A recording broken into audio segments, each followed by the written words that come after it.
అందరికీ నమస్కారం. మనందరికీ తెలుసు కదా, మోటివేషన్ అనేది ఎప్పుడూ ఒకేలా ఉండదు.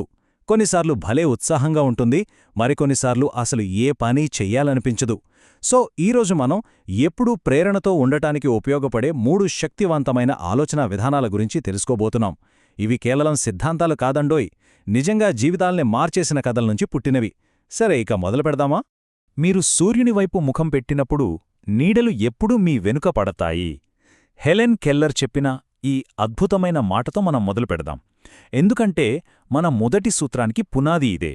మన ఫోకస్, మన దృక్పథం, మన రియాలిటీని ఎలా నిర్మిస్తాయో ఈ ఒక్క వాక్యం చాలు చెప్పడానికి. మొదటి సూత్రం సూర్యుని వైపు చూడండి. అంటే మన ఫోకస్ మన రియాలిటీని క్రియేట్ చేస్తుంది.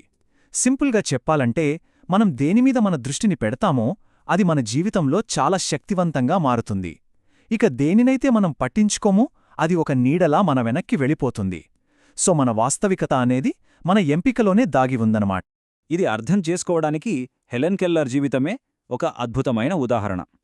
ఆలోచించండి, ఆమెకు కళ్ళు కనపడవు, చెవులు వినపడవు. ఇవి తన జీవితంలో ఎంత పెద్ద నీడలు. కాని ఆమె ఆ నీడల వైపు చూడలేదు, సూర్యుడివైపు చూశారు. అంటే తనకున్న సవాళ్ల మీద కాకుండా అవకాశాల మీద దృష్టి పెట్టాలని నిర్ణయించుకున్నారు. తన సమస్యలే తన గుర్తింపు అని ఆమె ఎప్పుడూ అనుకోలేదు. దానికి బదులుగా ఒక పాజిటివ్ దృక్పథంతో తన జీవితాన్ని తానే నిర్మించుకున్నారు. జీవితం ఒక చెత్త, తర్వాత చనిపోతాం. చాలామంది నిరాశావాదులిలా అంటుంటారు గదా. కాని ఒక్క క్షణం ఆలోచించండి. నిజంగా జీవితం అంత చెత్తగా, భరించలేనిదిగా ఉంటే ఎవరైనా బతకాలని ఎందుకు అనుకుంటారు? చావునే కోరుకోవాలిగా. అక్కడే ఈ ఆలోచనలోని లాజిక్ దెబ్బతింటుంది. ఇప్పుడు దీనికి కాంట్రాస్ట్గా ఇంకో మాట చూద్దాం. చెడు జరుగుతుంది. వినడానికి కొంచెం నెగటివ్గా ఉన్నా విచిత్రంగా ఈ మాటలో చాలా ఆశావాదం ఉంది. ఎలా అంటారా? ఎందుకంటే ఆశావాదులకి తెలుసు, జీవితంలో కష్టాలు రావడం, చెడు జరగడం సహజమని. వాళ్ళు దాన్ని అంగీకరిస్తారు. అందుకే అలాంటివి జరిగినప్పుడు వాళ్ళు ఆశ్చర్యపోరు, కుంగిపోరు. దాన్ని ఎదుర్కోవడానికి సిద్ధంగా ఉంటారు. సో ఇక్కడ తేడా ఏంటంటే, చెడు అనేది దానంతట అదే జరగొచ్చు, కాని ప్రేమ అలా కాదు. ప్రేమ దానంతట అదే జరగదు, దాన్ని మనం సృష్టించుకోవాలి. ఇక్కడే అసలైన పాయింటుంది. జీవితంలో కొన్ని విషయాలను మనం అంగీకరించాలి, అవి జరుగుతాయంతే. కాని ప్రేమ, విజయం లాంటి చాలా ముఖ్యమైన విషయాలు మాత్రం మనం యాక్టివ్గా మన నిర్ణయాలతో నిర్మించుకోవాల్సినవి. సో ఈ మొదటి సూత్రాన్ని ముగించడానికి ఈ మాట కరెక్ట్గా సరిపోతుంది. మనం ప్రపంచాన్ని చూసే విధానం మనం చూసే ప్రపంచాన్ని సృష్టిస్తుంది. సింపుల్గా చెప్పాలంటే మన ప్రపంచాన్ని మనకు నచ్చినట్టుగా మార్చుకునే శక్తి మన ఆలోచనల్లోనే, మన చేతిలోనే ఉంది అన్నమాట. ఓకే, మన ఫోకస్ని ఎలా ఎంచుకోవాలో చూశాం కదా. ఇప్పుడు రెండవ సూత్రానికి వద్దాం. మన అంతరంగంలోకి ప్రయాణించడం. అంటే మన సొంత గుర్తింపును మనమే సృష్టించుకోవడం. ఇతరుల అభిప్రాయాలపై ఆధారపడకుండా మన ఐడెంటిటీని మనమే ఎలా బిల్డ్ చేసుకోవాలో ఇప్పుడు తెలుసుకుందాం. సెల్ఫ్ ఇమేజ్ అంటే మన గురించి మనకుండే అభిప్రాయం. కాని చాలామంది చేసే పెద్ద పొరపాటేంటంటే తమ సెల్ఫ్ ఇమేజ్ను ఇతరులు చెప్పే మాటల మీద ఆధారపడి నిర్మించుకుంటారు. ఎవరైనా పొగిడితే అవునా, నేను నిజంగా అంత మంచోడినా అనుకుంటారు. ఎవరైనా విమర్శిస్తే కుంగిపోతారు. అంటే వాళ్ల గుర్తింపు వాళ్ల చేతుల్లో లేదు, వేడేవాళ్ల చేతిలో ఉంది. ఇలా బయటవాళ్ల ఆమోదం కోసం చూడటం చాలా ప్రమాదకరం. ఎందుకంటే 1. బయటివాళ్లకు మనం ఇప్పుడు తీసుకుంటున్న రిస్క్ మాత్రమే కనిపిస్తుంది, మన భవిష్యత్తు ప్రణాళికలు కనిపించవు. 2. మన లోపల ఎంత సామర్థ్యం దాగి ఉందో వాళ్లకు అస్సలు తెలియదు. ఇక 3. వాళ్లు మనల్ని ఎప్పుడూ తక్కువ అంచనా వేస్తారు. ఇది గుర్తుపెట్టుకోవాలి.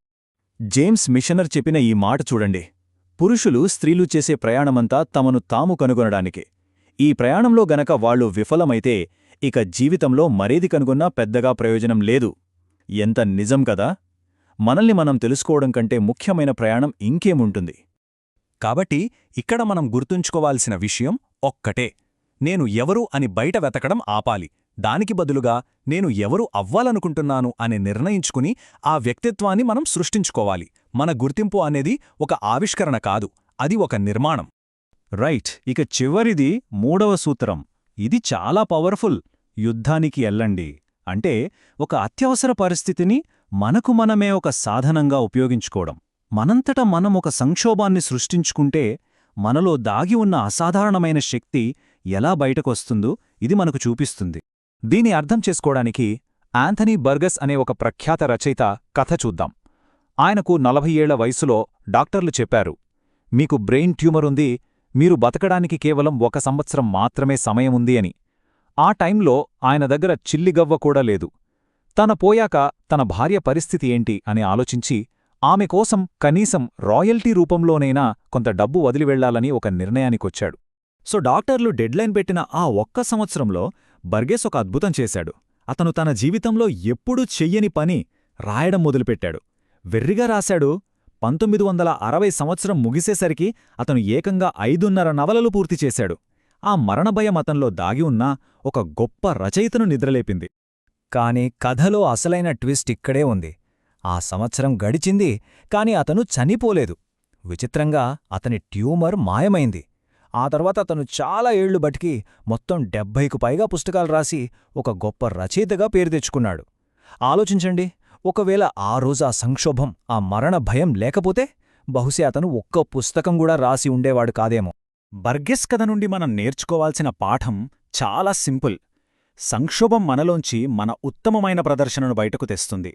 మనలో ఎంత శక్తి దాగి ఉందో మనకే తెలియదు. దాన్ని బయటకు తీసుకురావడానికి కొన్నిసార్లు అలాంటి ఒక అత్యవసర పరిస్థితి చాలా అవసరం. చూడండి, మనలో చాలామంది సౌకర్యవంతమైన జీవితాన్ని కోరుకుంటారు. ఎలాంటి సవాళ్లు, రిస్కులు లేకుండా సాఫీగా సాగిపోవాలని అనుకుంటారు. కాని నిజమైన జీవశక్తి, అసలైన ఉత్సాహం ఎక్కడుందంటే సవాళ్లను ఎదుర్కొనే జీవితంలోనే. మంచి అథ్లెట్స్ లాగా మనకు మనమే ఛాలెంజులు క్రియేట్ చేసుకున్నప్పుడు మనలోంచి మన బెస్ట్ వెర్షన్ బయటకొస్తుంది. సో ముగింపుగా ఈ 3 సూత్రాల్ని మనం ఒకసారి కలిపి చూస్తే అసలు పాయింట్ ఏంటంటే, మీ ప్రపంచాన్ని మీరే సృష్టించుకోండి. ఇది కేవలం మోటివేషన్ గురించి మాత్రమే కాదు, మన వాస్తవికతను మన చేతులతో ఎలా నిర్మించుకోవాలి అని చెప్పే ఒక సంపూర్ణమైన ఆలోచనా విధానమిది. సో ఈ 3 శక్తివంతమైన సూత్రాలను గుర్తుంచుకోండి. 1. సూర్యుని వైపు చూడండి, అంటే మీ ఫోకస్ దేనిమీద ఉండాలో మీరే ఎంచుకోండి. 2. మీ అంతరంగంలోకి ప్రయాణించండి, మీ గుర్తింపును మీరే సృష్టించుకోండి. 3. యుద్ధానికి వెళ్ళండి, మిమ్మల్ని మీరు సవాలు చేసుకోవడానికి అత్యవసర పరిస్థితులను మీరే నిర్మించుకోండి. ఈ విశ్లేషణను ఒక చిన్న వ్యక్తిగత సవాలుతో ముగిద్దాం. ఈ ప్రశ్న గురించి కాస్త ఆలోచించండి. ఒకవేళ మనకు బతకడానికి ఇంకొక సంవత్సరం మాత్రమే సమయముంటే మన జీవితాన్ని ఎలా భిన్నంగా గడుపుతాం? ఏం చేస్తాం? బహుశా ఈ ఒక్క ప్రశ్నకు సమాధానం వెతకడంలోనే మనలో దాగి ఉన్న నిజమైన సామర్థ్యం బయటకు రావచ్చు. ఆలోచించండి. ధన్యవాదాలు.